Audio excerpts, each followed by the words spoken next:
So let's hope I can deliver, huh? That was a fantastic introduction. A couple of acknowledgments I have to do, not simply out of obligation, but just out of thankfulness. And so first, I just want to say thank you to the philosophy department. More generally, for those of you all who had a chance to sit with me last night, you know I'm incredibly long-winded and had a great time engaging with some of the projects that I got a chance to see. And the philosophy department has not simply been welcoming in terms of logistics, but also intellectually. With that in mind, I also want to thank the Daniel E. residents, is that how you say it, residents neighborhood, for graciously supporting that wonderful dinner we just had. I think it was delicious and fantastic, so that was great as well.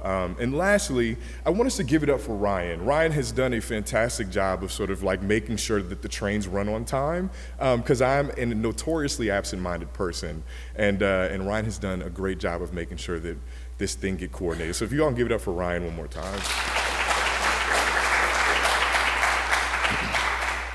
With that in mind, we're going to go ahead and get into this. Forgive me, I had initially had the essay, the lecture printed out, but I ended up leaving it in my excitement to get over here back at the office. So we're going to go ahead and get this in. The title of my lecture is on Not Standing a Chance. And I'll leave it right there. The subtitle was something akin to questions about objects, but I began thinking about this, and I wanted to expand it a little bit to think about bodies more specifically, and we'll understand why in just one second. And so there's an epigraph here. Here are the fragments put together by another me. This is what Frantz Fanon tells us in Black Skin, White Masks. Here are the fragments put together by another me. So in that regard, let's begin. Some time ago, Frantz Fanon wrote these words as well. I came into this world anxious to uncover the meaning of things, and here I am, an object among other objects. I'm not given a second chance. I'm overdetermined from the outside. I'm a slave not to the idea others have of me, and we talked a bit about this earlier today, but I'm a slave to my appearance. Some time ago, Jesus, I can't remember when he wrote these words.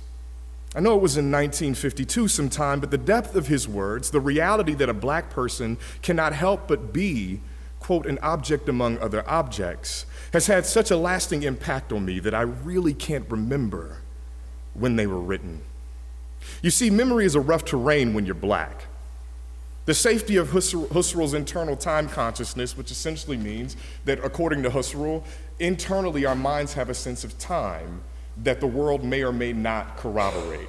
And so for him, your past in your mind is something that you can hold on to. It's a stream within which you find yourself.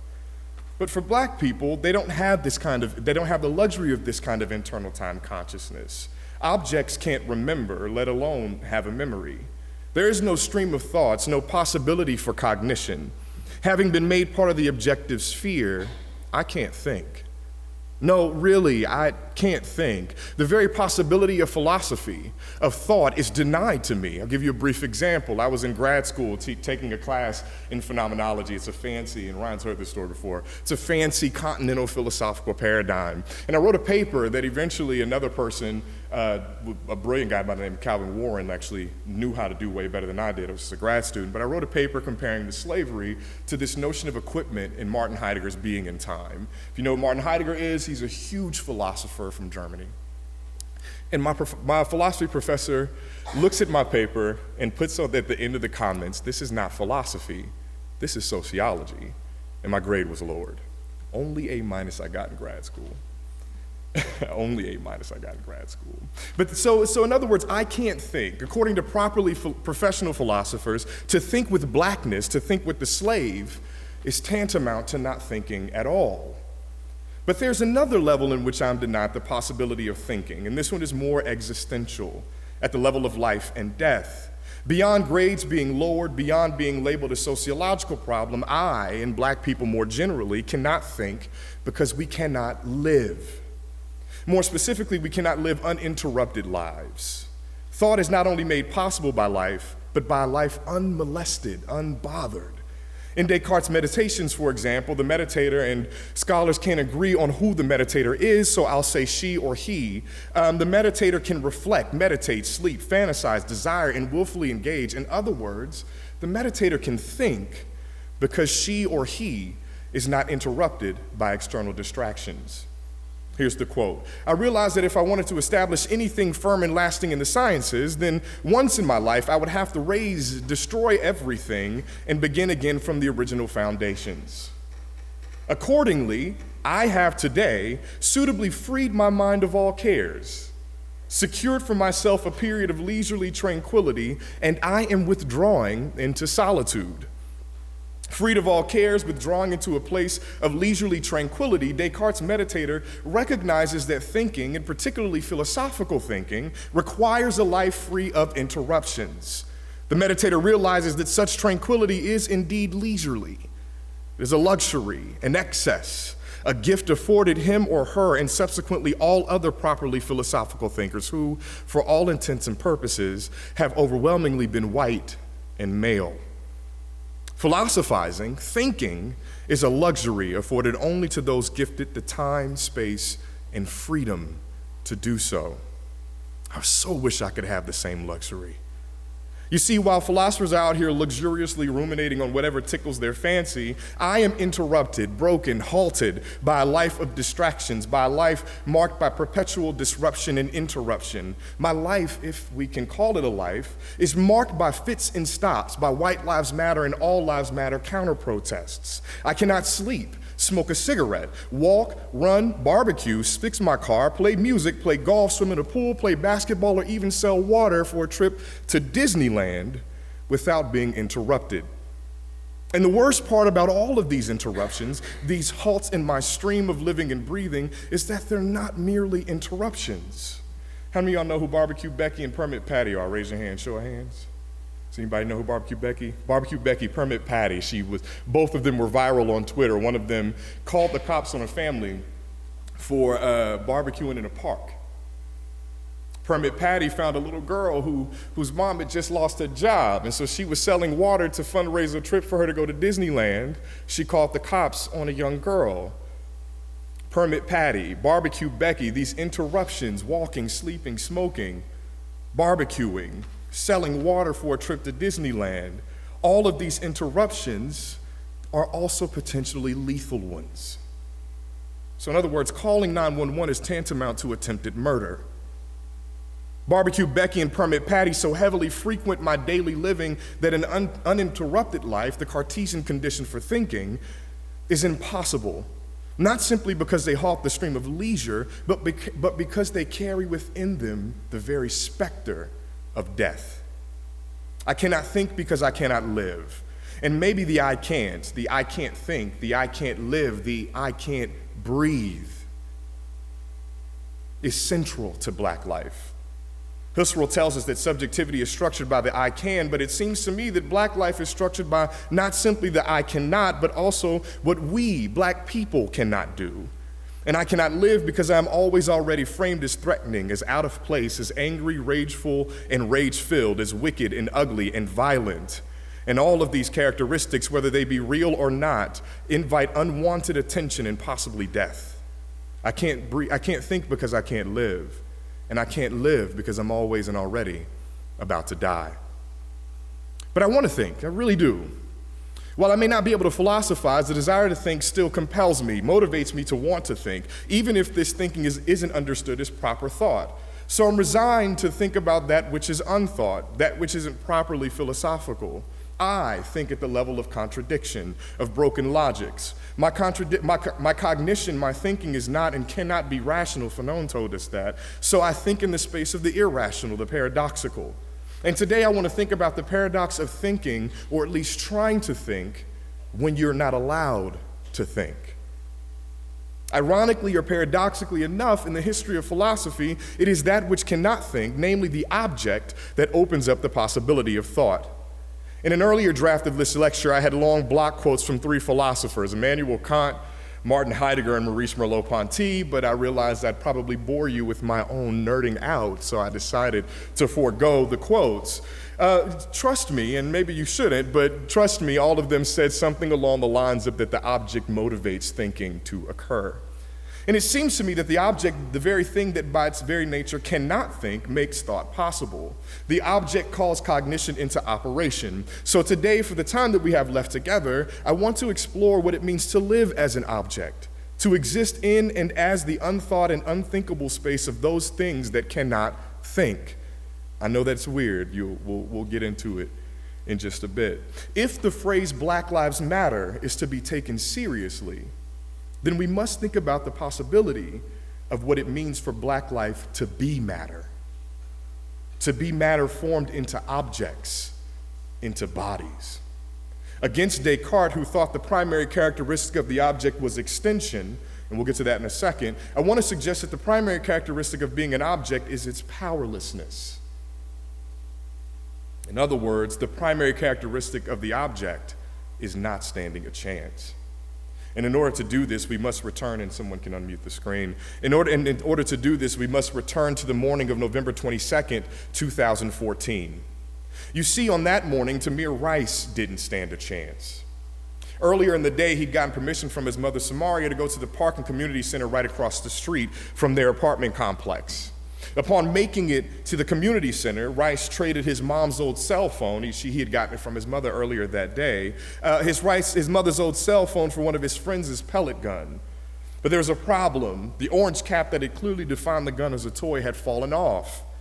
And so at a distance, the gun looked real. Or at least it looked real to somebody sitting in the park, like Barbecue Betty or Barbecue Becky. The hashtags change on me. And Permit Patty, someone called 911 claiming that Rice looked suspicious. He had a gun, the caller suggested, but the caller also added that the gun was probably fake and that the person with the gun was probably a juvenile, a child. None of this factored into the dispatcher's call, however.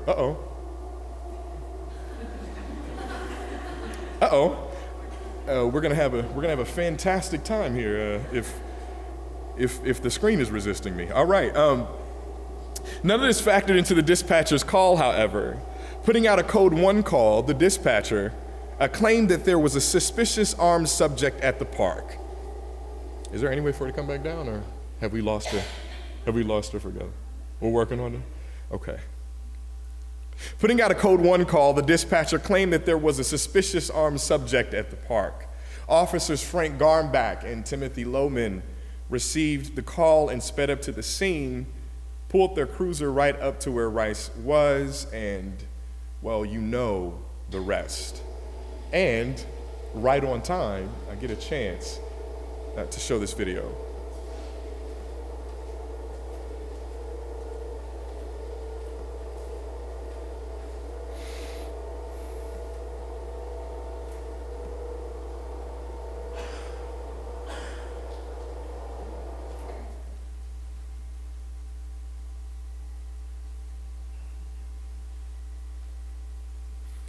Trigger warning for those of you who may be triggered by scenes of violence. I have shown this video in my class before, and I've had many students have to get up and walk out.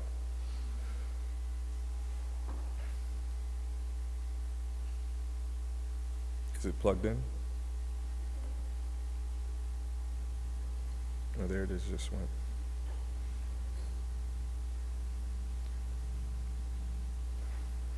There we go. Okay, can you lower the lights too? There's no sound, so don't worry about sound.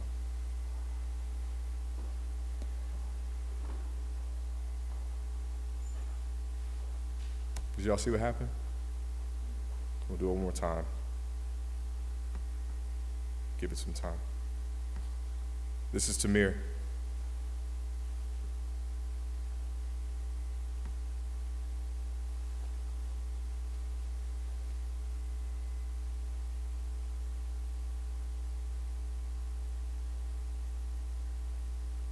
He's dead right there. Did y'all see it? We don't have to watch it again, do we? Okay, we can go ahead and unmute. 2 seconds. Within 2 seconds, he was dead. You made it sexy on me now, huh, too? All right. Well, I'm not sure I show up well in darkness, but Okay, sped up to their scene, sped the cruiser right to where Rice was, and well, you saw the video. Rice never had an opportunity to plead his case. He was already guilty, already presumed to be a threat. He, like so many others, was dead on arrival. He, a 12-year-old boy, never stood a chance.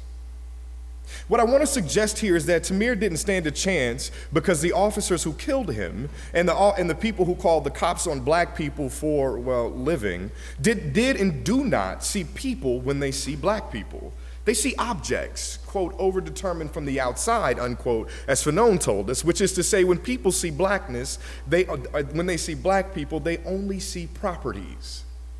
We'll get to that in a second. I want us to take a look at a couple of quotes to help illuminate my point. Quote 1, the male appeared to be over 18 years old and 185 pounds.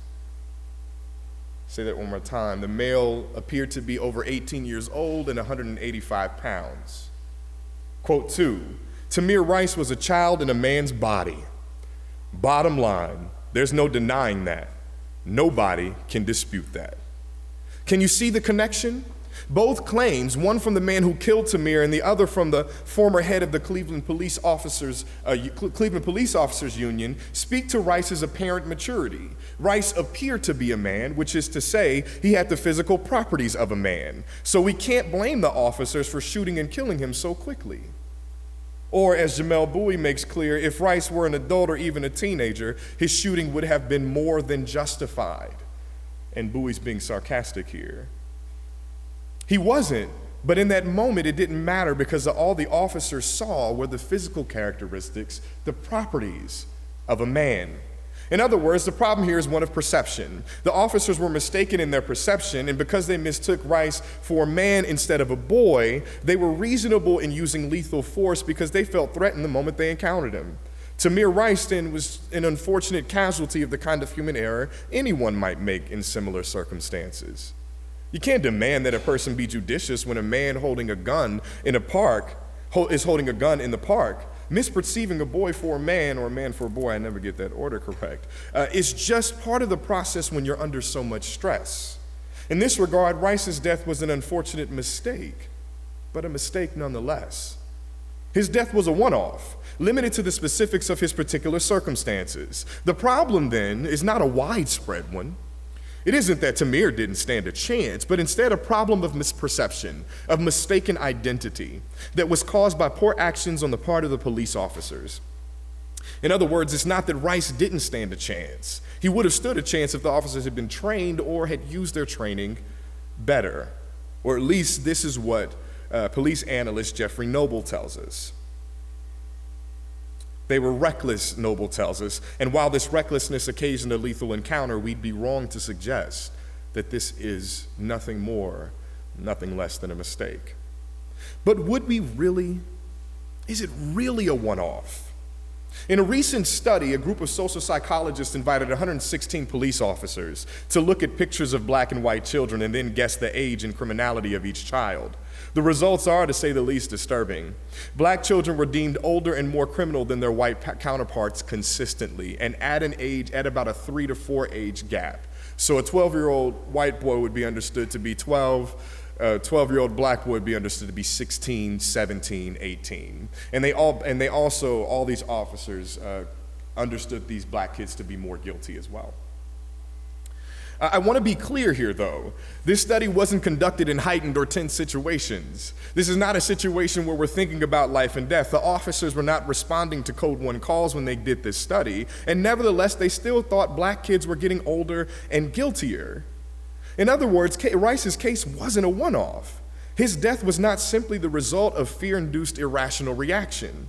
Rice may have been killed because he was misperceived as a threatening, fully adult man who needed to be stopped, but this misperception is not a mistake.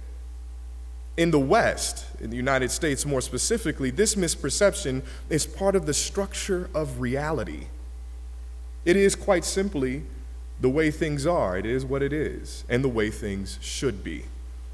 Rice didn't stand a chance because blackness doesn't stand a chance, because black children are perceived as guilty on arrival and black adults are deemed violent and threatening before they speak, before they even get a chance to plead their case. And I want to underscore something here. We cannot solve this problem with better training. This is something that I tell my students all the time. We cannot solve this problem with better training, with more useless body cameras, or sustained criminal justice reform. In fact, what I want to suggest here is that at a philosophical level, this problem in need of solving is not a problem at all. Tamir Rice didn't stand a chance, I don't stand a chance, and black people in general don't stand a chance because we are, for all intents and purposes, objects. And more specifically, black people are Cartesian objects, by which I mean to say black people are nothing more than mere bodies. So we're going to go through this really quickly, or try to get through this relatively quickly. Despite the continual attacks against Descartes' thought, so we're going to turn to Descartes' Meditations for those of you all who are familiar with this. It's going to be a bit of a rehearsal. For those of you all who are not familiar with this, hopefully this is something that you all can learn from. Despite the continual attacks against against Descartes' thought, I want to suggest that his thinking still pervades contemporary life. And Descartes may not be more famous or infamous for what philosophers now call his dualism, the split between the mind and the body as distinct substances. And so we'll start with the mind. Now, I do want to shout out Ryan again. He's put me on to this other text that Descartes wrote that I had read and missed a line in. Descartes revises this idea of dualism in a second text, but in the Meditations, he keeps mind and body separate. And so we'll start with mind. Each substance, mind and body, has a primary characteristic and a primary function, and we'll begin with mind. Mind has the primary characteristic of activity. I want you all to follow this. Mind has the primary characteristic of activity. Descartes' meditator tells us that she or he is a thing that thinks, which is a thing that doubts, understands, affirms, denies, wills, refuses, and also that which imagines and senses. All of these things are actions, and irrespective of their various functions, they are activities that entail life and living. But these actions are not mere actions. What the mind also does is use these actions in connection with each other to determine or constitute the meaning of something. What are you all sitting in right now? We'll do a brief thought experiment. I will be creepy and wait. What are you all sitting in right now? Thank you. Who said it? Appreciate you. We're sitting in chairs. And according to Descartes, we know what a chair is because we can perceive the chair as a chair. The chair is a chair because we perceive it as a chair. We're going to come back to this because this is of utmost importance, all right? And we're going to come back to chairs as well. These actions aren't mere actions. They are essentially constituting activities. We think of chairs, we think of these things that we sit in as chairs, and so we constitute these chairs as chairs. And the third thing I want to add here in terms of the active mind is that we determine or constitute the meaning of things in favor of truth. This is what Descartes tells us. So the mind is active, it determines the meaning of something, and it determines the meaning of something in favor of truth. We'll go ahead and move through this. If the active mind determines the meaning of in the service of clear and distinct truths, then what is the body's primary characteristic? According to Descartes' meditator, the body's primary characteristic is extension, or what we might understand as having presence in time and space. Cartesian extension is unique because extension is given. In other words, chairs are given to us through the particular properties of that specific body or object. For Descartes, we might say there are at least three kinds of properties. So the object is defined by extension, and extension comes to us through properties. Through properties. Extension comes to us through properties. And there are at least three kinds of properties in Cartesian thought, or at least in the Meditations. The first one is sense properties, the second one is mathematical properties, and the third one are mechanical properties. And what I want to show is that black people have not been seen as people, but instead been seen as these kinds of properties: senses, mathematics, and mechanics. So we'll begin with sense properties. Descartes' meditator tells us in the second meditation that the body is all that is capable of being perceived by the senses. The body then comes first to us through the senses. In other words, we know bodies are extended because we can see, smell, touch, taste, and hear them. And to give you some sense of this, I want us to return to the 17th century. There is a physician by the name of Marcello Malpighi who blistered the skin of a black man in an attempt to find out the source of black skin. We all know what the source of skin color is, right? Someone tell me? Y'all, there we go. Now y'all talking to this Kojic boy. Now y'all talking to this Kojic boy. I appreciate it. Melanin is the source of skin color. In order to find this out, however, this scientist had to blister the skin of a black person and cut it off of him in order to find this layer. And they were doing this because of a scientific contest that happened during the 1600s that wanted to find out what made black people black. And while old boy got close, there were other theories that came out of that as well. One theory was that black people had blacker brains. So if you cut the skull open, if you cut my skull open, don't try it. If you cut my skull open, you would see a black brain. Someone else said that they theorized that black men had black sperm. So I'm not even going to go into details. You can imagine what they're trying to get at. Both of these theories are incorrect. My point here is that they were asking the question of what makes black people black because they sensed blackness, they saw blackness in these black bodies.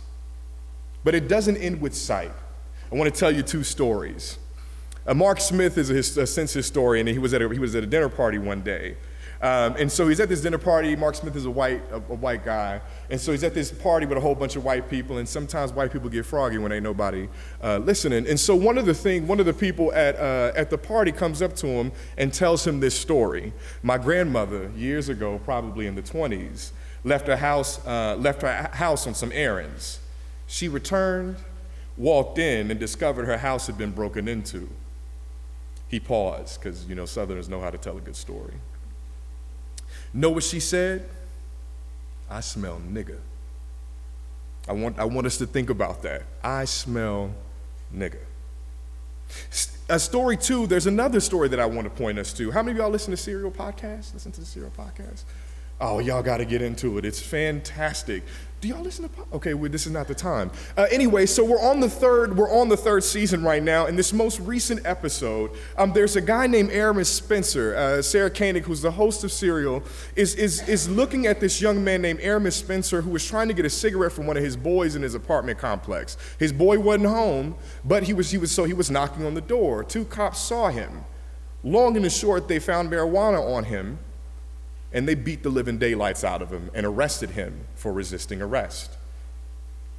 When the case went to trial, one of the officers made an interesting claim. I walked past him, and as I approached him, I smelled the odor of marijuana. It got stronger. It was clearly coming from him. Now, this claim about smelling marijuana is not only crucial to justifying why the officers beat the living daylights out of this boy and eventually arrested him, it's also a specious claim. Sarah Koenig went to the same building and said, yo, it was thick in there. It was loud, for those of us who know what loud means. Y'all know what loud means, right? It was loud, right? It was loud. So she walks in the building, knows it's loud, and wonders how can an officer walk by one person in a building that's loud and smell the weed on him. She says it's impossible. And she's not alone in this. Aramis Spencer's defense attorney says, so y'all must be some bloodhounds then. And then, of course, objections happen. The claim about smelling marijuana is not only crucial to doing this kind of stuff, it goes back to the building being loud. In all of these cases, though, we're confronted with the possibility, maybe not the factuality, that both the grandmother and the officer were perceiving objects, bodies, properties, and not people. Again, we're talking about sense perception. Scientists saw black skin, so they tried to find the source of it. A grandmother smells nigga, so she knows who broke into her house. And a cop smells weed, so he knows who the person is who's carrying it. I want us to move on, because in the meditations, this, however, could be not enough. Descartes tells us that sense perceptions can be faulty. So in other words, you can misperceive things according to the senses. But whereas sensation is faulty, mathematics is not. In the fifth meditation, the meditator connects extension to the thing quantified in length, breadth, and depth. And in the sixth meditation, the meditator makes the following claim: a body, by its very nature, is always divisible. There is no corporeal or extended thing that I can think of that I may not in any way, any thought, easily divide into parts. Descartes elaborates on this mathematical approach in the Principles of Philosophy when he tells us that the nature of matter or body does not consist in its being hard or colored, but simply in its being a substance extended in length, breadth, and depth. Length, breadth, and depth are not sense properties. They are not smells, sights, feelings. They are geometric properties, mathematical ones. By framing the body in terms of these geometric properties, Descartes has mathematized the body. And Descartes doesn't only do this in terms of geometry. Recall that he also talks about division. A body can be divided. And if it can be divided, it can also be quantified, which means the body can be counted, added, multiplied. So we have geometric extension and mathematical combinations, quantifiability and measurability. And I want us to think about these dimensions in relation to slavery. There remains a debate about whether or not Descartes himself was an advocate of slavery, but it is undeniable that his metaphysical framework was put to use during the Middle Passage. This is most seen during the slave trade itself. As literary theorist Horton Spillers points out, slavery was so heavily organized around mathematics that gender fell away as a form of difference. In the bellies of slave ships, and I wish I had the image up, there was no distinction between male and female bodies because you're trying to pack as many bodies into the belly of a ship as possible. Female slaves in ships were no different from their male counterparts except that they were smaller physical masses. What mattered was the length, breadth, and depth of each slave. The smaller one was, the more cargo you could pack in. But then slavery took this mathematization even further. Cargo must be measured and measurable, but it must also be valued, which is to say these arithmetic and geometric properties carry within them monetary value. Stephanie Smallwood tells us that by the time West Africans were perceived as slaves, their lives were no longer beyond price. And if you don't believe me, I want you to listen to the following quote.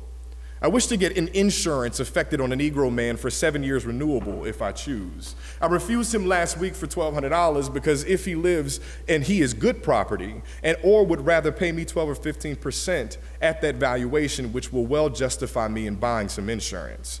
I hope to insure him at $1,500.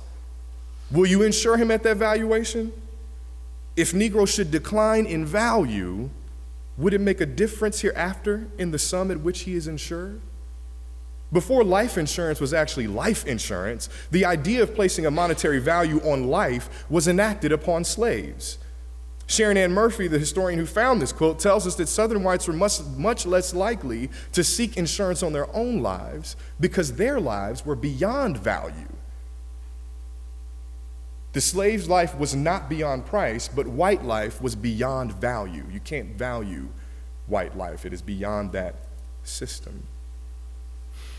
If sense perception made it possible for people to perceive black bodies as mere objects, as just bodies with sense properties, then the mathematical turned monetary properties that make black people true objects, true bodies. They make black people true objects, true bodies, and nothing more. And as I will show in this next section, the third section, the sensory and mathematical schema has devastating effects on enslaved black people. Next section, fixing machines. In the sixth meditation, Descartes claims, or Descartes' meditator claims, I might regard a body as a kind of mechanism that is outfitted with and composed of bones, nerves, muscles, veins, blood, and skin in such a way that even if no mind existed in it, the man's body would still exhibit all the same motion that are in it now, except for those motions that proceed from the mind. What Descartes means by this, and he elaborates on this in the Passage of the Soul, is that the body is purely mechanical, which is to say purely reflexive. Like a watch without a battery, the body relies heavily on circumstantial forces to keep it functioning. And just like a watch that doesn't work, a sick body requires a dissection of its parts, a conceptual mapping that helps to determine how it functions and how it should function. We call this mapping nowadays anatomy. Have y'all taken anatomy and physiology? Raise your hand, have you taken those courses before? Yeah, you all know what I'm talking about. You turn the body into a machine to map it out to make sure that you think about it in terms of functioning. Well, the source of this historically emerges from slavery. Or at least this is what my research has pointed me towards. And so instead of thinking about this in terms of mere anatomy and physiology, I want to think about black bodies as machines. And so I want to focus on two things here. One, black broken machines need fixing, sick bodies need surgery, and broken machines cannot feel, or at least they feel less. Sick slaves, then, were not conceived of as merely sick, but instead understood as broken tools in needs of fixing. Fixing came in the form of surgery, and black women were particularly susceptible to this kind of mechanical determination. J. Marion Sims, for example, the father of modern gynecology, would put out ads for broken slaves. If you ever have heard about this, J. Marion Sims would put an ad out in the newspaper and say, if you have a slave who is sick, send them to me and I will fix them. Send them to me and I will fix them. And one of these women was Anarcha, an enslaved black woman who suffered from a vesicovaginal fistula. As a result of childbirth, her torn vagina began eroding, quote, and she was left with openings between the remains of her vagina and bladder and rectum. Sims took on the task of trying to fix this broken slave. A narcissist in his own right, he operated on her 30 times to fix this without anesthesia. I'll say that again, 30 times without anesthesia. And if that's not enough, there was a slave named Sam who eventually we found out had jaw cancer. Sam didn't want to go through this particular procedure, so Sims ties him down to a barber's chair and proceeds yet again to remove his entire jaw without anesthesia. Without anesthesia. What's worse about all this is that these surgeries may not have took. It was difficult to remove cancer without the help of x-rays at the time. No worry for Sims, however, upon finishing the surgery, Sims wrote, the surgery proved its practicality whether the patient was willing or not.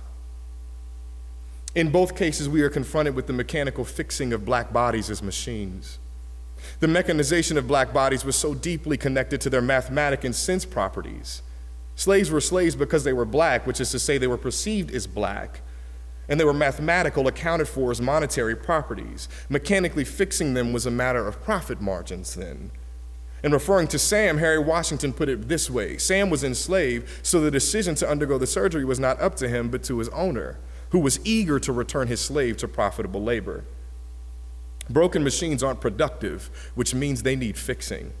And more than this, machines can't feel. Even if anesthesia was not useful or it hadn't quite been systematized in the 18th and 19th centuries, this does not give us an excuse for why in contemporary times doctors continually give black women less anesthesia. I want to say that again. Multiple studies have come out, and black women are consistently understood as having higher pain thresholds and are therefore delivered lower anesthesia during pregnancies, during surgeries, and during operations. This is why we don't move away from some of these historical materials. Descartes' work is still doing work on us now. The legacy of the black body as machine is still with us. So what does all of this mean? And more specifically, what does it have to do with Tamir Rice? For this, I want to return to Officer Loehmann's statement, the one who killed him. If you recall, Loehmann was the one who killed Rice, and here are his words. The description was of a black male, camouflage hat, gray jacket, and black sleeves at or near the swing set. The male appeared to be over 18 years old and about 185 pounds. I also want us to hear from Steve Loomis, the guy who claimed that Tamir was a boy in a man's body. He claims that Rice was 5'7", 191 pounds.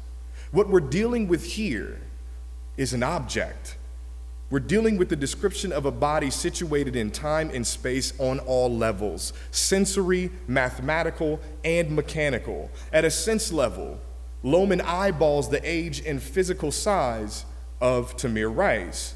At a mathematical level, Loomis gives us the autopsy, the dimensions, the geometric properties of his body, 5'7", 191 pounds.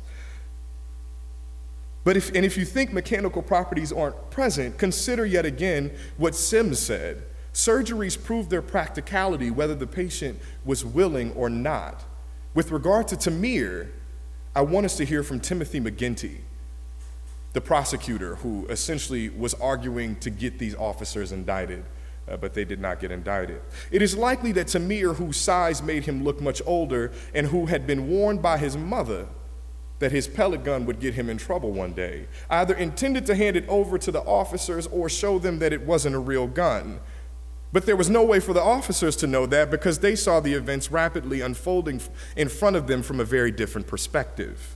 In other words, Tamir's intentions, like Sam's willingness, is immaterial to the events that day. Tamir's intentions are irrelevant to the guilt or innocence of the officers. All that matters, is the officer's perceptions. If you remember, I said earlier that the active mind determines or constitutes the meaning of objects in favor of truth. For the sake of the time, I can't discuss all of the complexities of truth in the meditations. What I want to point out here is that it's the mind that has the capacity for truth, not objects. Although objects might have true and immutable natures, they themselves do not get to determine or understand what truth is. Rice was killed. He was killed because he looked like a man and it looked like he had a real gun. And even though he wasn't a man and even though he had a toy, none of this matters because his true and immutable nature had already been determined, over-determined, we might say, from the outside. What this means then is, and this is my central point, is that the primary characteristic of the Cartesian object is not extension. It's not being spread out in time and space. It's not being measured. It's not being mechanically reproduced or mechanically functional or dysfunctional. The primary characteristic of the object is powerlessness.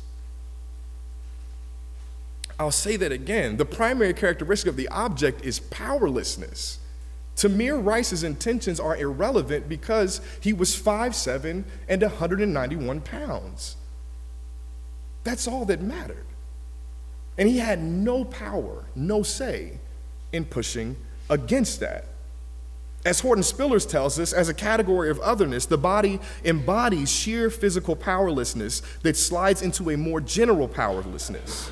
Because the body can only give itself, it can only be understood through the senses, through math, or through its functions, the body is defined not by its extension, but by its total subordination to the active, determining, and constituting mind. In fact, the body can't even move by itself. Let Descartes tell it, the body has to be moved by something external. I have a quote here, but we're going to move quickly. And if my analyses are correct here, then black people, having become slaves, having been made into machines, and having been discerned by sight and smell amongst other senses, are also objects, which is to say they too, like Tamir Rice, did not and do not stand a chance. If powerlessness is the primary characteristic of the object, and if Tamir Rice is an object, then what I've tried to show up until this point is that that's not limited to him, and that all black people are subjected to this powerlessness. As an aside, one of the reasons why black people cannot stand a chance is because of God. I'm a philosopher of religion, so I couldn't help it, sorry. I cannot say much here as we're running short on time, but what I want to underscore is that one of the reasons that the mind can determine the meaning of objects is because the mind mirrors God, albeit in a much less perfect fashion. God then gives the mind the possibility of discerning truth. And in Tamir Rice's case, as some of you all saw in the paper that you read, the state operated in this manner as God. Even if the officers misperceived Rice as a man with a weapon, their non-indictment speaks to a vindication that their perceptions were valid. That is, if only for a moment their perceptions were true, and true enough to get them off. As another aside, I also want to say that this is why white officers and white people more generally can call the cops on people and perceived culpability where it's not. If you followed Permit Patty and Barbecue Becky, you know that what happened. The cops actually did show up to the phone call. That in and of itself is vindication. No charges were filed against Permit Patty or Barbecue Becky because their perception at the time was good enough. Having already been deemed criminal and inescapably so, neither in life nor in death do black people stand a chance. Zimmerman was acquitted, Loehmann and Garmbach were indicted, Darren Wilson, who killed Mike Brown, wasn't indicted, and neither was Daniel Pantaleo, who choked Eric Garner to death on camera. And they were all acquitted or vindicated because the objects that they killed weren't really alive in the first place. The objects they killed couldn't be alive because they couldn't speak, because they couldn't think or plead a case for themselves. It doesn't matter that Loehmann shot first and asked questions later. Well, actually it does, and I'll conclude here with why.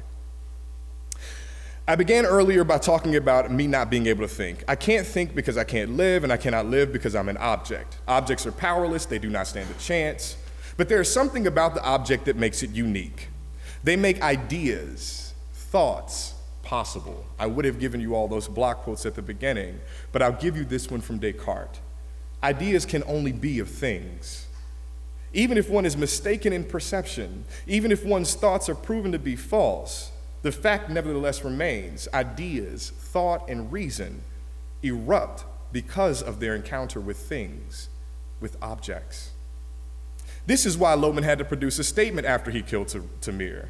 As philosopher Manuel Levinas tells us, encountering the other is not merely an encounter. You have to give a reason why you kill somebody if you kill them. And for Levinas, this is the beginning of reason, of thought, of thinking. Encountering the other, encountering the object, encountering the thing gives rise to thinking, to reason, and this reason becomes subject to verification, to truthfulness or falsity. In this regard, objects matter. And they matter, in fact, because they are matter. Let us return to the chairs really quickly. You all are only able to sit in those chairs because their density resists your weight. I'll say that again. You're only able to sit in those chairs because they hold you up, which is to say that they resist you. They keep gravity, they suspend gravity long enough to keep you held up. Chairs, by their very nature, resist. And if these chairs, actually let me move down here. Where are we at? We don't think of chairs, this is what I wanted to say. We don't think of chairs as mattering, as having significance. Y'all didn't think about sitting in these chairs before I told y'all about sitting in the chairs. Y'all just sat down, didn't y'all? Cop the squat. Where do I find my friends at, right? Right? They don't matter to you, but because they don't matter, they matter like absolutely. They hold the possibility of significance, even and especially if significance is misplaced or denied. You can deny that chairs matter, and they're still gonna hold you up. Even if I cannot think, even if I'm denied access to reason's party, I am nevertheless the very thing that makes thinking possible. And this isn't merely the case for black people. We can see this occurring right now with the Brett Kavanaugh hearings. If you'll recall, the Republican senators have consistently claimed that there was no corroborating evidence for Dr. Christine Blasey Ford's claim. They have to do this because, for all intents and purposes, they have treated her like an object. They have silenced her, reduced her to her physical properties. Someone called her attractive in the middle of the hearings. To her mathematical properties, what did you see? To her mechanical properties, and I don't even want to go into that, what that means. They've already reduced her to these particular things, and the president has mocked her at a rally just last night. And they're able to do this because they've given a reason for it. There is no corroborating evidence. I'm neither here to verify nor falsify either one of their claims, although if you push me, and you don't have to push me hard, I believe Dr. Ford. But the verification here, or the verification of falsity of this doesn't matter because they've already produced a reason for why Brett Kavanaugh is going to be pushed through. In other words, Dr. Ford's testimony and Dr. Ford herself did not stand a chance. her life has been ruined behind this. We are told that objectification is a space of total subjection, and I agree. Philosophically, or at least according to Descartes' meditator, the object, the body, is subjected to the activities of a determining and constituting mind. In the face of the mind, the object doesn't stand a chance. But total subjection is not the end of the story. If objects are immutable, if they cannot change, then as I've said before, objects resist. It is precisely in not standing a chance that the possibility of resistance, of pushback, of, dare I say it, justice emerges. Because even if we are mere matter, objects, bodies, they matter. They matter to those who would try to make them not matter. If my analyses above are correct, then black people as objects, black lives as objects, matter. Even if the world refuses to acknowledge that they do. You cannot give a shit about the chairs that you sit in, and they're still going to constitute your very being. Black lives matter.